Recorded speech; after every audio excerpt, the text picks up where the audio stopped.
मैं इमोशनल हो चुका हूँ। मैं हूँ नहीं कश्मीर से, मैं जम्मू में बॉर्न हुआ हूँ, लेकिन अभी मैं थोड़ी देर ही घर से बाहर हूँ, लेकिन मुझे घर की याद आ रही है। तो ये सारे कश्मीरी पंडित जितने भी यहाँ भी 36 सालों से बाहर हूँ, और मैं बहुत ब्लेस समझता हूँ अपने आप को। टीकर वही मैं ब्लेस समझता हूँ कि परमात्मा ने मुझे इसके लिए चुना। शायद पिछले जन्म का कोई नाता है मेरा कश्मीर से, और मैं हमेशा कहता हूँ शायद मैं पिछले जन्म का कोई भट्टू डोकरों के घर में पैदा हो चुका हूँ, लेकिन कश्मीर मुझे कनेक्ट कर रहा है। मैं आ रहा हूँ, 4 धाम हो गया मेरे, गंगा स्नान सब हो गया। इस समय हम अभिनव गुप्त केव के बाहर हैं बिल्कुल, और कामाक्ष डोगरा मेरे साथ है। मेरी टीम में पूरे हेरिटेज टूर को कवर किया है, बहुत हार्ड वर्क किया है इसने। हमारे पास जो डेटा पड़ा हुआ है इस टूर का, वो हम आहिस्ता आहिस्ता सब रिलीज करेंगे। लेकिन इस समय कामाक्ष, क्या बोलेंगे आपकी जो ये टूर हुआ अभी तक? आज छठा दिन है, फाइनल डे है, इसके बाद 2 दिन का कनक्लेव है और उसमें बहुत कुछ है, और हमारा प्ले एक और बीरबल वो भी है। लेकिन कामाक्ष, आज क्या लग रहा है? आपके आंखों में आंसू पूरे दिख रहे हैं। मैं इमोशनल हो चुका हूँ। मैं हूँ नहीं कश्मीर से, मैं जम्मू में बॉर्न हुआ हूँ, लेकिन अभी मैं थोड़ी देर ही घर से बाहर हूँ, लेकिन मुझे घर की याद आ रही है। तो ये सारे कश्मीरी पंडित जितने भी यहाँ भी 36 सालों से बाहर हो, और मुझे लग रहा है मेरा 4 धाम हो गया।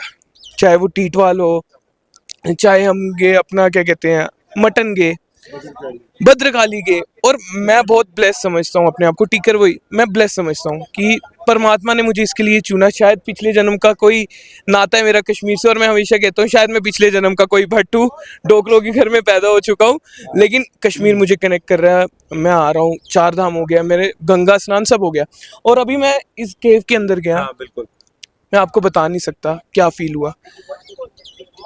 ऐसा लग रहा सच में कोई डिवाइन पावर अंदर बैठी है। मैं इतने अंदर तक चला गया, मुझे खुद भी नहीं मालूम था। स्टार्टिंग में अंदर घुसते बहुत डर लगा कि अब क्या होगा, अब क्या होगा, कहीं मैं फंस ना जाऊं। लेकिन जैसे मैं आगे जाता गया ना, तो गुफा और बड़ी हो रही है, और उसका इस गुफा का अंत बिल्कुल भी नहीं है। और जितने भी कश्मीरी पंडित हैं जो यहाँ पर जन्मे हैं, मैं मानता हूँ कि वो बहुत ज़्यादा ब्लेस्ड है कि उन्होंने कश्मीर में जन्म लिया, भगवान शिव की भूमि में जन्म लिया, और इस समय अपने घर से बाहर है। लेकिन होपफुली सभी बहुत जल्दी घर वापस आएंगे।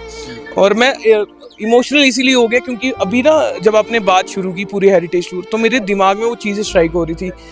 कैसे अपना घर देख के उनके आंखों में आंसू आ रहा था, जहाँ बचपन बिताया हुआ है, जहाँ सब कुछ देखा हुआ है, और एकदम से रातों रात जब निकलना पड़ जाए, ये भी नहीं पता कि वापस आएंगे नहीं आएंगे। ये पता होगा हालात ठीक होंगे, लेकिन वो हालात कभी नहीं ठीक हुए। अब जाके थोड़े ठीक हुए हैं, तो वापस आए हैं और ये सब कुछ देख रहे हैं। तो थैंक यू सो मच। तुम्हारे साथ साथ मैं भी थोड़ा इमोशनल हो रहा हूँ, लेकिन हम लोग तो रेगुलरली काम कर रहे हैं, हम कल्चरली अपना यहाँ पे सब कर रहे हैं। एस्टैब्लिश किया हुआ है। हम ऑलमोस्ट हर महीने कुछ ना कुछ कर रहे हैं यहाँ पे। क्या लगता है तुम्हें कि जो हमारी जम्मू की डोगरा बरादरी है, उनके लिए क्या संदेश है? क्या उनको भी आके इस धरोहर को आके देखना चाहिए, और ऐसे हेरिटेज टूर आने वाले समय में और होने चाहिए? जी बिल्कुल ऐसा होना चाहिए। और जैसे मैं उत्पल जी हमें बता रहे थे स्टोरी की, चंबा तक के एरिया को जो है वो कश्मीर कहा जाता है, शिव की धरती कहा जाता था। ये सब शिव की धरती है। हम अगर इतने शिव की पूजा करते हैं, देखो हम सबसे पहली बात तो हम इतने ब्लेस्ड है ना, हम जम्मू कश्मीर वाले सारे, कि हम एक तो माता रानी के चरणों में बसे हुए हैं, और दूसरा बाबा बर्फानी।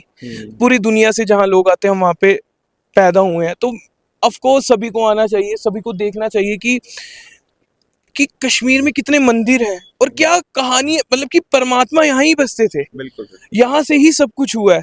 तो हम इतनी जगह जाते हैं, हम अपने बच्चों को कभी कहीं घुमाने लेके जाते हैं ऐसी जगह जहाँ पे कोई जाने का भी मतलब नहीं होता। आप कश्मीर आइए, आपका स्पिरिचुअल टूर भी होगा और आप खूबसूरती को भी इंजॉय करेंगे। तो मेरी तो यही रिक्वेस्ट है जम्मू के डोगरों से भी कि प्लीज़ आइए।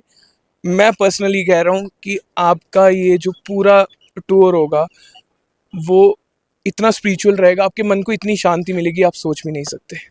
Thank you Kamaksh. मैं लेकिन ये ज़रूर बता दूं कि मैं एक चीज़ ज़रूर बताना चाहूँगा कि बहुत सारे लोग कमेंट्स भी करते हैं कि ये टूर जो है ये पिकनिक मनाने आए हैं, ये करने आए हैं।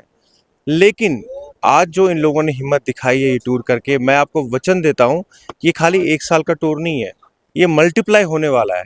और आज इन सबको बहुत सी चीज़ें ऐसी रियलाइज़ हुई हैं, जहाँ कश्मीर का एक हिस्सा जो कश्मीर है, ये सबके रगों में बसा हुआ है ऑलरेडी।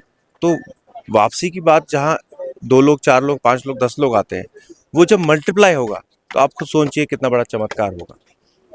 अब मैं ये नहीं कहूँगा वीडियो जर्नलिस्ट कामाक्षी डोगरा के साथ, क्योंकि कामाक्षी का ही मैं इंटरव्यू कर रहा था, बट मुझे लगता है कि अगर कामाक्षी पे इतना असर हुआ है तो आप सब पे कितना होना चाहिए। देखते रहिए बेतस्ता।